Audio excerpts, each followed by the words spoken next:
上后面都闭嘴！认真点儿，下一个。小的时候有梦想说想当演员吗？其实小时候有点抵触镜头。马啥呀？最久的那场戏，你是真的喝了吗？必须得戒一点。你一直都在吗？我一直都在。这些影迷、这些观众在你的心目当中是一个什么样的地位？有这种观众会想看我演的电影，然后看我塑造角色，我内心很感激，自豪感油然而生。然后发现投入到角色里面，其实是一件非常享受的事情。你觉得现在自己对表演上的要求更高了吗？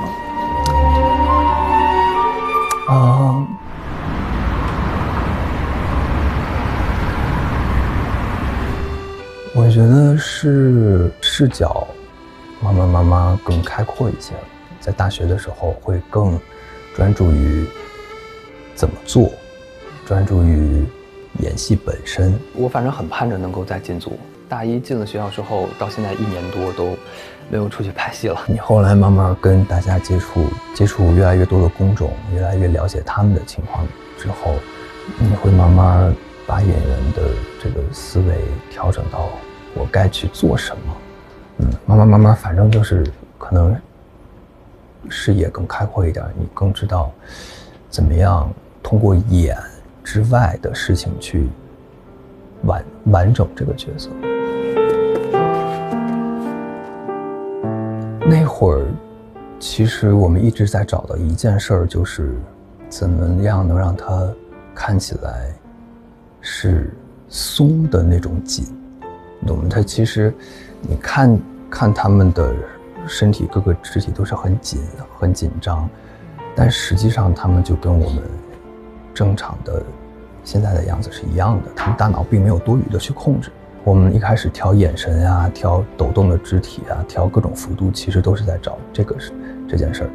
你只有这种日常感出来了，然后观众才能看得进去。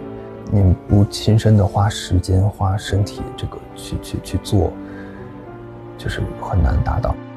你们应该想象不到，那是一种什么样的感觉。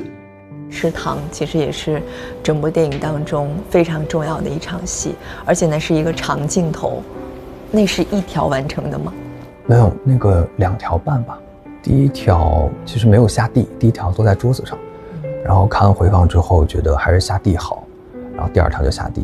下了地之后，然后摄影又说地下之后我们可以再分一组镜头，然后就地下的时候又拍一组。对，2条半。那你当时那个情绪是怎么酝酿的？你还能记得当时的情景吗？就豁出去呗，豁出去，就是没办法，你一部戏，最难搞定就这一个镜头，就这一场戏，你就豁出去。你觉得那时候春和为什么会做出这样的一个举动？其实是他身边这几条线都多多少少有一点崩塌的时候。学业一直还没有信儿，然后工作那边又发现人家是为了税收才招的你，然后又出现个2胎，又出现个妹妹，然后那一瞬间几乎其实就是将错就错，其实一开始并没有打算自杀，一开始只是在正常的吃糖，噎到之后就本能的做出这样的一个举动了。那春和为什么会想要去学开车考驾照呢？想走远一点，想去大的世界看看，想再丰富自己的世界。有一个细节是他的卧室的门后面是一张镜子嘛，然后镜子上面找了一张赛车的海报给他贴上了，把镜子挡上。赛车，所以因为他很慢，干什么都很慢，他就对速度总是有一点莫名的渴望。现在再来看，你还敢接这样的角色吗？不干了。现在我绝对不干了。那会儿不知道哪来的一股劲儿，就是闭着眼就冲了。就你再回看一些很厉害的前辈，看他们一辈子能塑造那么多角色，倾尽自己的全力，用自己的身体去表达出来的，你就觉得了不起。你还记得最初的时候，你说那个时候很开心，我有影迷了，然后易烊千玺成为一个真正的电影演员了。那么现在呢？你现在最能够让你感到欣慰的会是什么？一个是希望能接受春和这样角色的影迷，能在生活中遇到这样群体的时候，抱着一种互相尊重、互相平视，有一种我其实也了解你的那样的擦肩而过。然后一方面是希望能得到更多观众的信任。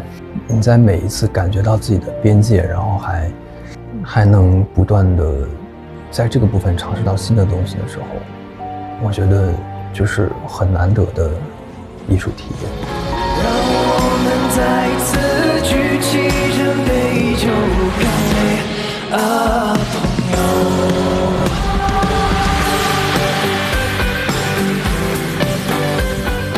我只是想让你们看着，再渺小，我都是完整的我。